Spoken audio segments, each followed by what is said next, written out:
This is the Weekly Scramble, a place where we chat about life over a cold one or two. It's time to belly up to the pod with Mike Frattallone and your host, Chris Reuvers. That's right. It's time for the Weekly Scramble podcast. My name is Chris Reuvers. With me, as always, his name is Mike Frattallone. Hello, Michael. Happy New Year, Chris Reuvers. Same to you, my good friend. So, it's Friday. It is Friday. It's January 2nd. It is January 2nd. But I'm going to kind of treat this as almost like the end of 2025. Oh, yeah. You know what I mean? Because this is our give thanks show. It's that magical time of the year where you're like, wait, what day is this today? Is it Monday? No. It's kind of between things. It almost feels like it's a Monday today because of the holiday yesterday, but it's a Friday. Yeah, you got Saturday and Sunday to just keep doing the same thing. It's pretty awesome. I did remember last show, I said for my New Year's resolution, I'm going to drink more. And I pretty much destroyed all I believe of that. you're probably in a handful of, I would say, like 3 people worldwide that that said, hey, I need to drink more because I was a little light on it. But I did celebrate New Year's, and I drank just enough to not want to drink this whole next year now. So I was like, I kind of did it. It was, can I tell you this little story? Sure. Okay, because I think it's kind of funny. So I go out super early. We go to a golf simulator, right? My wife and I at 4 o'clock. Nice. And they had, because I'm frugal, she orders a glass of wine, and they said, you can get a bottle of that wine for $30 instead of the glass for $14. And I said, well, and I don't really drink wine. I said, 100%, let's get the bottle, right? Because we're going to celebrate. So I had a drink there plus a little bit of the wine. And then we went upstairs, had a little bit of dinner, and then we went home, and our kids were home. My older kid from college, right? Yep. And I said, you should drive us and let's go some places because I was in the mood to party, right? Sure. So we went out, and I had 2 sober kids taking us. We went to the Lexington. We went to a bunch of other bars. You were living it up. We really lived it up because I had someone who loved me driving me around, right? So at about 1:30 at night, because I stayed up till midnight, did the whole thing. Wow. There's video of me telling everybody, like, we should not be at home at 11:45. Let's quickly go to someplace for the ball drop, because kept saying it was the greatest night of my life. I mean, really had a lot of fun, right? Nice. So at 1:30 in the morning, I get a video of some fireworks from a guy that I know from one of the bars. Like, we're acquaintances. Sure. And I said, huh. So next morning we're laying in bed, and you don't know this, but on January 1st, all the hardware stores are closed, right? I don't really need to work. It's one of the few days, Christmas, Easter, that kind of thing, where I just don't have to work at all, right? Sure. Mentally, it's a day that I give myself off. So all of a sudden, early on the 1st, I hear trucks pull into the driveway, and we have contractors doing some work on one of our bathrooms. Okay. I'm like, are you shitting me? Are they here? The day after New Year's, I don't sleep naked. I'm completely naked, so I don't remember getting naked. I think my wife might have taken advantage of me. I'm totally naked in bed. Contractors are coming to the bathroom that's 6 feet from my head. I'm like, the one day I could just lay in bed all day and no one would say one thing to me. All of a sudden, now I got to get up because the contractors are there. So totally fine, right? I'm totally fine. I'm happy to go sit on the couch. It's not like I needed to go do something, but I had to move naked from my bed, quickly find some clothing, and go out to the couch, right? So I'm sitting there on the couch, and about 8:30, I get another text from the person who sent me the fireworks. And he said, Gallagher's at 10:30, which is a bar down by my house, right? And I don't go to bars with him. Like, we're not tight.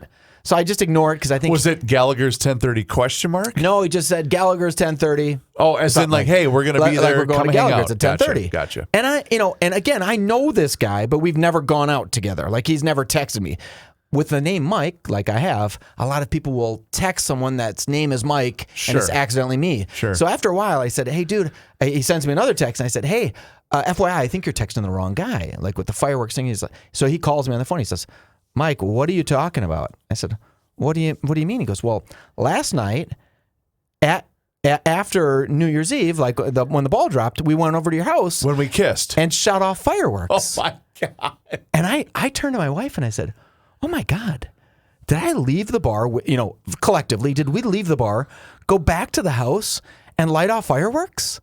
And she's like, what are you talking about? Well, this guy who lost his jacket at my house, he thought he was contacting me the whole time because he left his jacket at my house. He didn't come over. We didn't light off fireworks. He just somehow, and he's like, all right, please tell me you're joking. And I said, no, I'm not. You did not come over to my house. We did not light off fireworks. And he's like, please, God, please. And he's kind of begging, like, please tell me I'm not so delusional that I thought I was at your house almost all night before we went to go to get burgers at Gallagher's. Wow. And I'm like, dude, you need to go ahead. My New Year's resolution was to drink more. I'm going to promise you, yours should be to drink less in the new year. Wow. But I had a moment of where I really felt this like heat like roll over me, right? Because I thought, holy crap, the first night of the year, and I've blacked out fireworks. I blacked out people coming over. I blacked out someone losing their jacket at the house. I blacked all that out. And Nicole looked at me. She's like, we didn't do any of that. And I was like, thank God. She goes, you were full on snoring at 12:04. And I was like, oh, thank God. Naked. You know, a lot of those situations have occurred to yours truly, you know, way back in the day.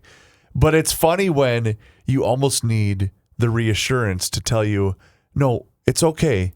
None of that happened. None of that took place. You didn't do. But here's what I guess. Go ahead. Finish your thought. Well, one of the big problems is when I slept naked. Right? I don't do that very often. And when the contractors came, right? So I have a door that goes into the room that they were going into. So they were like 8 feet away from me. So I had to jump out of bed naked, and I ran past the full length mirror. Reuvers, if you want to start the year out on a low, I'm just kind of beat up looking, completely naked. I looked at my beautiful pic laying in bed, and I thought, I'm so sorry you had to see that. I'm so sorry. It looked like I was... You know Yetis that run through the woods, right? They look kind of cool and big. But if you shaved them fully clean, like where they had no hair. It's like the hairless cat. They'd look like a hairless cat. Yeah. That's what I looked like. And I thought, oh, Christ almighty. So when my body finally recovered from my night of passion and craziness, I started working out. So now I started, remember that push-up thing that I did? Oh, yeah. That one push-up January 1st, 2 on the 2nd, 3 on the 3rd, and so on, all the way up to 365. I did it a couple years ago. Many of you may remember that. I started that right back up. Because now, January 1st of 2027, I'm going to hop out of bed naked, and I'm going to say, damn, I've become unrecognizable. Look at me now. Look at me now is what I'm going to say. Oh, my goodness gracious. It was a coming to Jesus, that look. So speaking of New Year's resolutions, I know everyone that's listening to us probably has a couple of things. Either you write them down or you don't. You kind of tabulate those in your mind. But apparently, Tom Brady has had some New Year's resolutions this year. And by the way, Tom Brady, is he almost our surrogate role model on the Weekly Scramble podcast? Yeah, for you for sure. Because he's a little bit older than you. He's 48, right? You're younger? Yeah, Tom's older than me by maybe less than a year. Less than a year. So he's like your cohort. Like he's in you're both athletes, you're both tall, you're both blonde. Sure. Right? So you both probably enjoy the same things. He's good looking, I'm not. I mean, there's gradations of good looks. Sure. And so he decided to go ahead and get a new girlfriend because he hasn't been dating a lot from what I understand. He's on kind of a cold streak. On a hiatus. So, but now he's joined with a beautiful girl named Alex Earl. Excuse me. And if you don't know who Alex Earl is, she's a 25-year-old social media ambassador. Oh, so she has over 8 million followers on Instagram. And can you think of any reason, Reuvers, why 8 million people would follow her on Instagram? You found some. I think you're looking at it right now as your mouth is agape. What was the question? Yeah, she was seen in video standing next to Tom, rubbing his back as they were talking, right? So she's rubbing his back, and then he gently places his hand on her lower back, right above her lovely lady lumps, right? That's a butt, just in case you didn't catch that. I'm going to be honest. You may have lost me for the rest of the show today. Yeah, she's pretty. The best part about this whole story is my daughters told me about this. Oh. And they were disgusted. Why? Because they were like, why would Alex date him? So gross. And I thought, how adorable is that? You still have youth on your side, and you think that that's a gross thing. But Alex, she's seen the world. And you know what Alex wants to do? She wants to hook up with a 48-year-old, much like... You know where Tom got this? You know where he learned this? What's the question? Bill Belichick. Oh, for sure. Yeah, because Tom said, if old dirty gross Bill can date a hot chick. Why can't the GOAT date a hot 25-year-old? You are enamored with her, I think. I got to get off this page. Yes. You might have to shut. First of all, aren't there filters that block you from going to those pages? No, I mean they used to be, but they don't. Yeah, she is not. She's not salacious. Right? No, she's not an OnlyFans honestly, girl. that's what's captivating about her is she's not. When you think of the Instagram model generation, at least just the quick 2-minute, 3-minute segment I spent. She looks authentic. That's what's so captivating about her. I mean, she looks like a human being. Yeah, because so many. It's funny. I have a really good friend. I'm not going to out her, and she basically explained to me how all of these filters on social media work. And not that I was asking about anyone in particular, but she said, "Well, Reuvers, here's how the before and after." Like she goes, "I can change this photo of me in 10 seconds." Sure, but this girl is legitimate. Yeah. This Alex Earl, you know what I think is kind of interesting? I'm looking at her TikTok right now. She has 1.3 million views of her opening up a gift pack from Doritos, right? Where she got these this because they have different flavors now of Doritos. Obviously, you knew that. They had Cool Ranch, but now they have this other kind of system with Doritos. So they sent her this pack. So she has 1.3 million views on that one video of her just wearing a pair of sweatpants, eating Doritos. Reuvers, how many years would it take for 1.3 million people to watch us eat Doritos? For the rest of our entire lives, we could post forever, and not 1.3 million people would say, let's watch Frattallone eat a bag of Doritos. Well, this is exactly why when people ask, well, how come these kids just don't want to work these days? This is why. Yeah, this is why. This is exactly why, because they know that if they just generate content and create a platform. She probably made $5 million or $3 million on that. Easily. Just to eat some Doritos. I don't even get paid to eat Doritos, Reuvers. Oh, I do love Doritos. I know.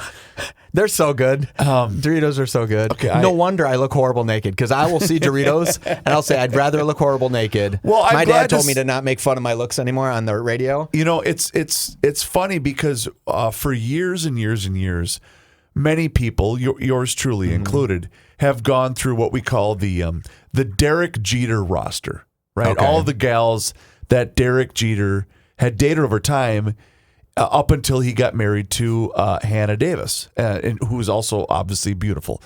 And the same can be said about the roster in which Tom Brady has. I mean, granted, he was married to Giselle for quite some time. And then after that, I'm just glad to see that he landed on his feet. Yeah, he's doing all right. This Hannah Davis, or Hannah Jeter is her name. I didn't know he got married. Yeah. He didn't pick badly. You She's remember a who pretty girl. she is, right? Remind me. She was it AT&T? She was in one of those commercials. It was a Super Bowl commercial. Okay. And everyone went, Who is that girl? Who in the hell is that gal? Oh, it's kind of the same thing that happened to Pam Anderson when she was sitting in some football stadium. It was a hockey game. Was it? And they just pointed towards her, and they're she's like, Canadian. Who is this girl? Yes. Like, that's the most beautiful girl. Because she was, they featured like on the Molson Ice Cam or whatever it was. And her boyfriend at the time was the one that said, you should go after that. And like, well, idiot. That was a mistake. Right, You needed exactly. to knock her down. He needed to say something sweet like, man, they really saw you. Obviously, they didn't see how fat your butt looked. Like, just to knock her down, right? So she said, I'm staying in Canada with Timmy. Oh, my goodness. All right. Her life would have been a little bit different. That's where she wouldn't be dating Liam Neeson. Let's talk about North American Banking Company. Banking done differently since 1998 when they made a promise to deliver a better banking experience for their customers where you know your banker and they know you. And while a lot has changed since then, this commitment to being a true community bank in the Twin Cities, that has not. But you can see it for yourself. Check them out online today. It's nabankco.com to learn more. Once again, it's banking done differently. North American Banking Company, member FDIC, is an equal housing lender. The Weekly Scramble. We will be right back. I was going to try to avoid... Ooh, I just had a race to that gas tank. Sorry about that. The moment I put my earphones on, the moment I did that, I heard that come out. That was you got a little Sorry about extra, that. It's not your fault. That was involuntary. You didn't do that on purpose. I really did want to avoid fraud today. Oh, you did. But it's unavoidable. The video of that kid with the New York Yankees hat on. Oh, Did you see that? yes. Do you see what the world has done to him, by the way? What?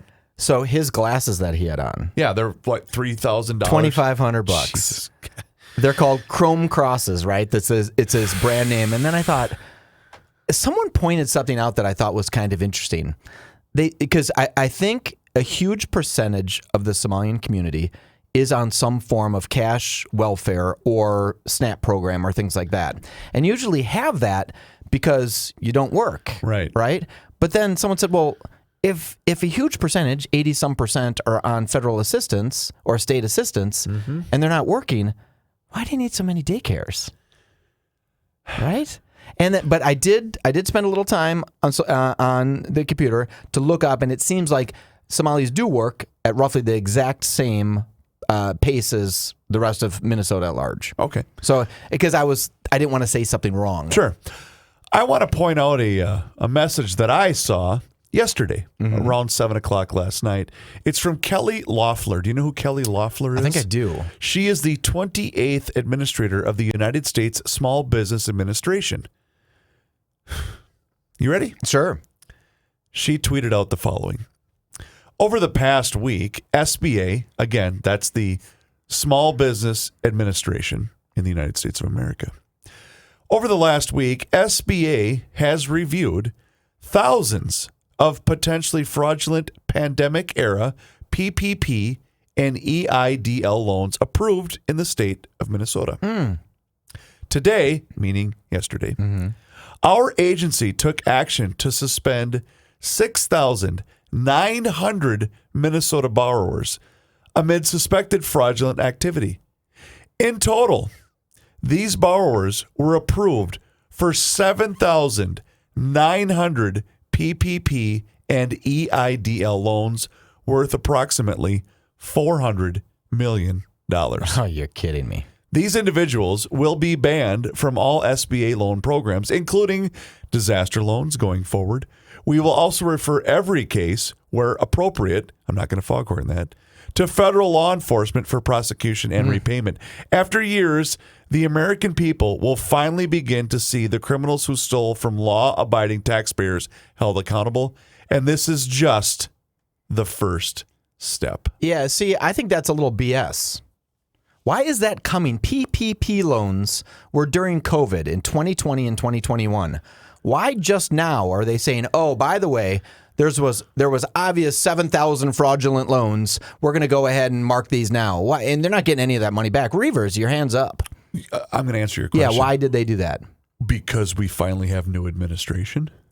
Could be. Yeah. Oh, that's 100% the reason. But it seems impossible that I don't know what it is. Honest to God, it's so incredibly frustrating.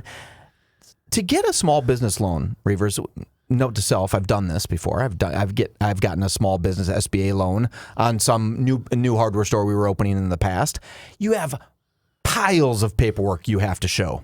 Piles of paperwork. You have to give them all your financials. You have to give them the plan. You have to tell them how you're going to do it. You have to have money yourself to get a small business loan, right? It's incredibly difficult to do to get an SBA loan. They're very helpful, don't get me wrong, but it's really not super easy. And they come out finally after 3 or 4 years now and say, oh, by the way, some of these were scams. You're too late, SBA. You're too late. You shouldn't have given them in the first place. Mike, it doesn't matter whether it's an SBA loan, PPP loan. It doesn't matter when these welfare programs, and again, I don't care how many emails you want to send to me. You go right ahead. How many of these welfare programs that were designed to help the misfortunate, I completely get it. And there are people out there that absolutely need these programs. But to sit there and turn a blind eye to all of this stuff and not realize that there are people out there who are willingly going to take advantage of this because it exists, you're kidding yourself. You're kidding yourselves. You're just absolutely kidding. And by the way, you've brought these numbers up constantly. They're not shrinking. These programs are continuing to balloon until yesterday. Until someone said stop. Stop. We're not doing this anymore. We won't survive doing this, let alone being, my God, look at the national debt as it stands today. You think that number's going down? No. It's not. It's never going to go down. It's your same analogy with, they don't want to cure homelessness. That'll mean the money's going to go away. Yeah, they can't. The NGOs can't cure homelessness because then their NGO would have no value. They'd lose their jobs. I wanted to point out one thing. Keep going. Yep. I didn't mean to interrupt you, but I want to point out one thing. There was one woman, I'm going to leave everything out of it, who received, that they found out, receives $900 a month for child support. Nice. $600 a month in food stamps. Okay. $300 a month cash assistance. $1,200 a month in rent subsidy. $200 a month for utility assistance. $700 a month in daycare assistance. Free medical, free public transit, free cell phone, free college tuition. Who works 20 hours a week? Okay? American way, yep, you should deserve you. That's $3,900 a month. Wow. Think about that. That's $48,000 a year. If you're going to pay normal taxes, you would have to make about $80,000 to clear that. And that's tax free. That's tax free. Think of that. Wow. No, here's one of the things that I came away with from our last show. It's not their fault, Reuvers. It's not their fault. They're taking advantage of the system. They're not even taking advantage of the system. They're just using the system the way the system was set up, right? The fraudsters, it's not even their fault. These are not masterminds of criminality. They did not find a loophole that only one guy could ever find, and they've exploited it. They just said, oh, yep, nope, we have 90 kids here, and had no daycare, right? They didn't do anything chess level. They weren't even playing freaking checkers. Speaking of that, Yes. your governor, Tim Walz. Do I have to say my governor? My man, Tim. 6:51 p.m. last night tweeted the following. Minnesota just launched our statewide paid leave program today. Starting today, new parents, small business owners, and people recovering from illness or injury will have the security to take needed time off work without risking their paycheck. Did he say small business owners? Yes. How? How does a small business owner, someone who's running their business, how would they take time off? Here he goes. Well, I don't get it.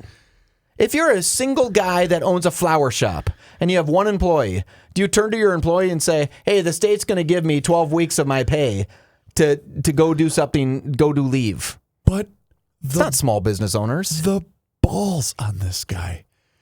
And again, I think he almost, he always says he's running against Trump. He almost takes a page out of the Donald Trump trolling playbook on social media going, oh, watch, this is going to get him all You stirred think up. that was fraud? Wait till we do this. Well, that's my whole point is I guarantee he's doing I'm just going to stir them all and again, up. a mastermind, you don't need to be a mastermind to defraud this program. No. You might just need to say, I need to go have 12 weeks off, right? It's not that. There's not that many loopholes you'd have to jump through to mastermind this. The only nice thing, Reuvers, is in mass, people can't defraud this, right? Right. Because you can't pretend you have 900 people doing it at your company, right? You'd have to have those employees. This is a one-off person. And again, companies already did this for people that needed time. Compassionate companies did the right thing for their employees. Well, and that's we said this, whether it was this week or the week previous. I'm looking for a video that I have got to play for you because it just reminded me of something. But many companies already had programs like this, in place. Yeah, we want to. Companies want to do this. Because They you want to support keep their team. and you want to retain good employees. 100% you do. And if someone's going through something, you might want to even be more compassionate, right? We've done that numerous times at Frattallone's. Oh my goodness. Yeah. Okay, there's a video of a woman who was talking about daycare in Minnesota, and apparently it's been scrubbed. Have you seen this video? No. So she's basically reading her script. And she said, fraud is bad, and Yes, she stops. It's been scrubbed from social media. Really? I didn't understand what she was talking about. Well, because she said the quiet part out loud. Yeah, but, fraud is bad. They can say fraud is bad. Right, but it was as if she wasn't supposed to say that. Yeah, and she dead stopped. Don't, and Yeah. she said, "Oh, I can't go on." Like she had no idea how to continue. What I loved about it is she stops. The crowd is, so she's giving a speech about daycare in Minnesota. She appears to be Somali. Yep. Right? Yep. And she's giving a speech and she says, fraud is bad. And then she dead stops. And you can see the look of complete panic on her face. Yes. And then someone in the crowd was like, Yeah, you go tell 'em. And then so she waves to the crowd like she just finished her very poignant speech. And that's been, has that been stripped from the internet? The account that I saw this from had reposted it, and they've even said, okay, they just pulled this from social media, so obviously you know why we thought that this was a big deal. Oh, really? Which is just, again, is anyone else tired? I am. I'm tired of this crap. You know, again, I'm a live and let live kind of a guy. I really am. Sure. And I understand programs are needed for those that don't have the same advantages as some of us. But for crying out loud, I'm tired of this crap. I really am. I'm wore out. For the first time in my life, I have lived here my entire life. Okay? I don't want to live here anymore. I don't want to continue to feed this machine. I really don't. Is that don't. why your new email is Chris at the Sioux Falls Development League.com? Is that what it is? You're like, I'm moving to Sioux Falls. But honest to God, I mean, it might be an empty threat because I have so much. I have so much family here, and again, this is going to continue at the federal level. At least, let's hope it doesn't. But I'm tired of this. Well, I'm wore out by this. The reason why you're tired, I believe, is it such blatant fraud. It wasn't some like double derivative mortgage rate thing where we didn't understand it. It was just people saying, oh no, we have 90 kids here. It was the most basic. If a kid picked up his cell phone and went over there, we could have figured it out on the first day. If the mayor, Joe Souchere, drove over and said, it doesn't seem like there's a lot of people getting fed at this place that says they're feeding 5,000 people a day. In fact, I don't even see that it's open. Right. The most basic stuff, if we could have done, which some people did, we could have stopped this fraud, but we didn't. Right. We allowed people to become masterminds without being masterminds. Do you know why I won't leave? I can't quit We Are Nuts. Oh, no. We Are Nuts. I can't quit those. I mean, I grant that I could live in Phoenix and still order online at wearenutsmn.com, but it's just so convenient for me to walk into Frattallone's and get them right off the shelf. They're so good. And I do need to make a stop. In fact, here's what I'm going to do. What's the closest store here? Is it Grand?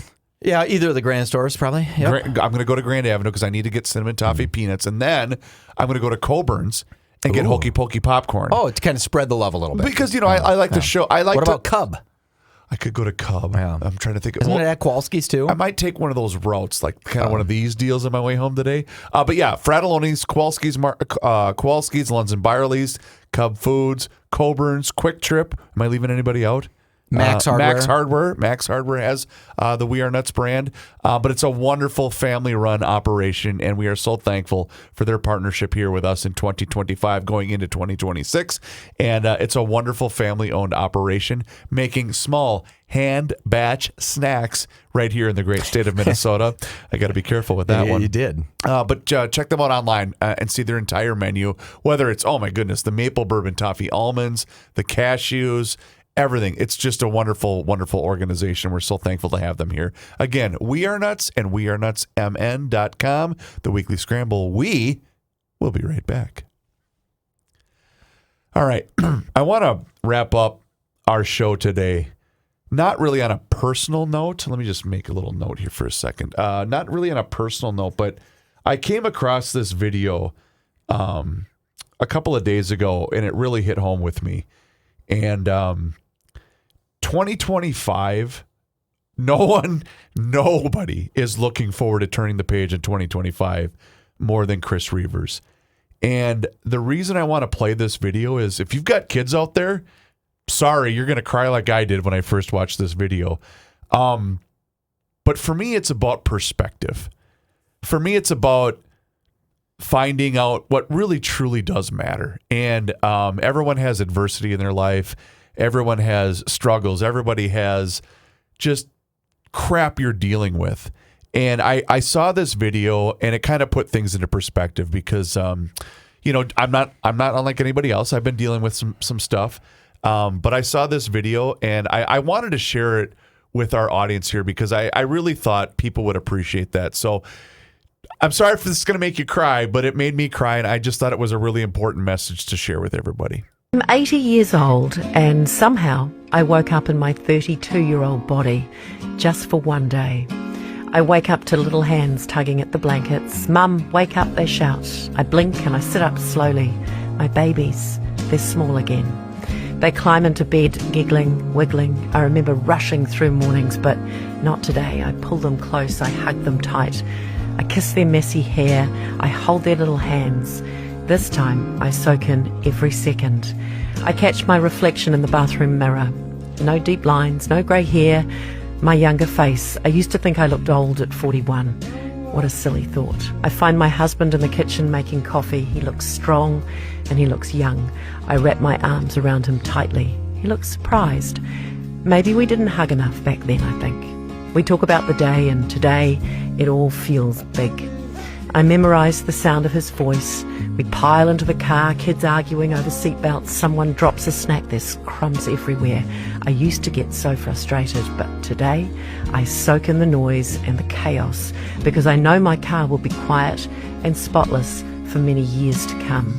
Dinner is loud and unorganised. No one wants to sit still. There's shouting, giggling, arguing, and so much life.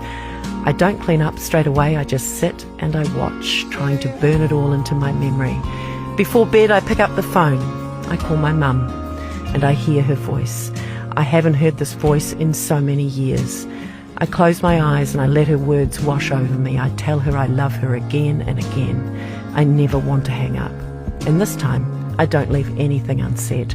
At bedtime, I don't skip pages in the story. I read every single word, and then I ask, can we read one more book? And they say yes. I don't want this day to end. I got one more day, and this time I knew that this was joy, this was love, those little hands, our strong young bodies with no aches or pains, our parents who are still alive. It all mattered so much more than we ever realised at the time. Here's my point. That job that you're rushing off to, that you think that that's the most important thing, well, one day that job's not going to be there. One day that position's going to be eliminated, and that position will be filled by somebody else in a week. And one day that car with crackers and cereal all over the floor, it's going to be neat, it's going to be tidy, and it's going to be empty. And one day that house is going to be empty, and one day you'll be by yourself. Or maybe you won't. And I guess the point is, live today. Don't worry about tomorrow. Don't worry about making it to the next paycheck. Don't worry about whatever you think is inconsequential, because believe me, there's going to be the final time where you set your kid down, the last time you pick them up. There's going to be that final time where they ask you to read one more book. There's going to be that final time where they don't ask you to play catch anymore. There's going to be that final time where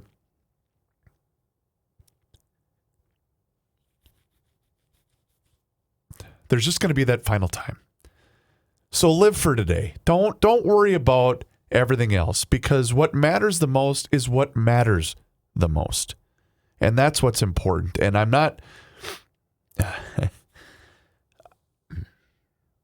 Mike, you've been with me for a long, long time, and I cannot tell you how much I have appreciated you, your family, and everything that's been important in my life. And I saw that, and as you know me, I can't even look at you right now.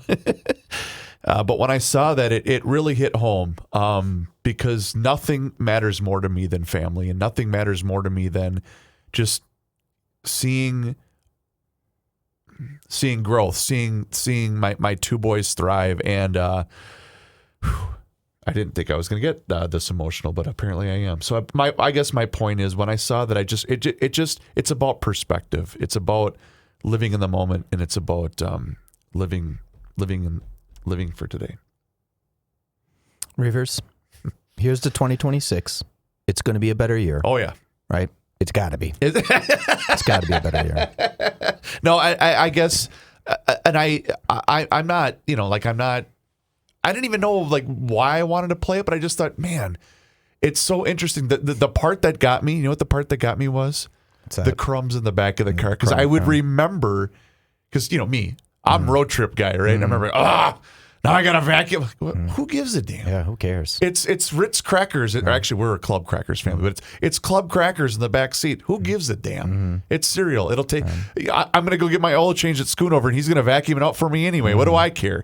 But yeah, it's about today. It's just about today. Just live for today, right? Can I get up and give you a hug? Hold on. Not yet. It's going to make horrible. It's going to make horrible. He is going to give me a hug, and we are on camera. And here he comes. Here he comes. All right, man. Love you, buddy.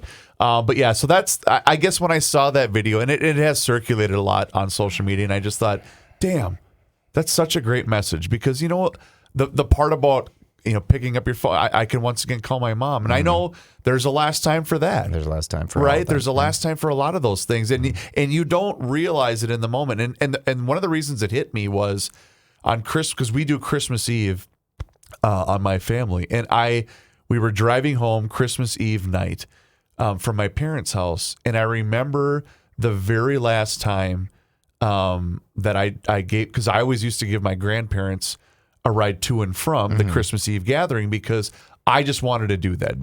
Both my grandma and grandpa did not like driving at night, so I just did it, and it was kind of neat because Will, who's now 14, was in his car seat, right, and he was in the back seat sitting between my grandparents, and they were kind of messing with him, and I just thought, damn, if I'd have known that was going to be the last time, and sadly I lost my grandfather a few months after that. But if I had known, it was like I would have just enjoyed that more in that moment. You know, be grateful for that moment. But now I'm grateful that I had that moment. Sure. I'm grateful that I have that lasting memory of, like, and I was just like, oh my God, it's gonna take us forever to get through the snow, and I'm like, damn, just enjoy it. Enjoy the moment, man. Yeah, we don't all have to be in a hurry. Right? No, that's exactly right. You're gonna get there. Yeah. Who gives a damn if you're 15 minutes late? So anyway, okay, Reuvers, I love you. I love you too, man. Happy 2026. Oh, you know what it is? It's going to be the best year ever. It's going to be the best year. It really is. It's going to be the best year ever. And because I can't you're wait. going to have the right attitude. Yeah. Right? For sure. You are the best. Thank you, Michael. Please do us a favor, rate and review the show, and send me hate mail if you'd like. But you can do that on any podcast platform you happen to be listening to the Weekly Scramble podcast. It also helps other people find the show, and we do appreciate each and every single one of you. And cheers to 2026. His name is Mike Frattallone. My name is Chris Reuvers. Thank you so very much for listening to the Weekly Scramble podcast. We'll talk to you again next time. Enjoy the day. Cheers.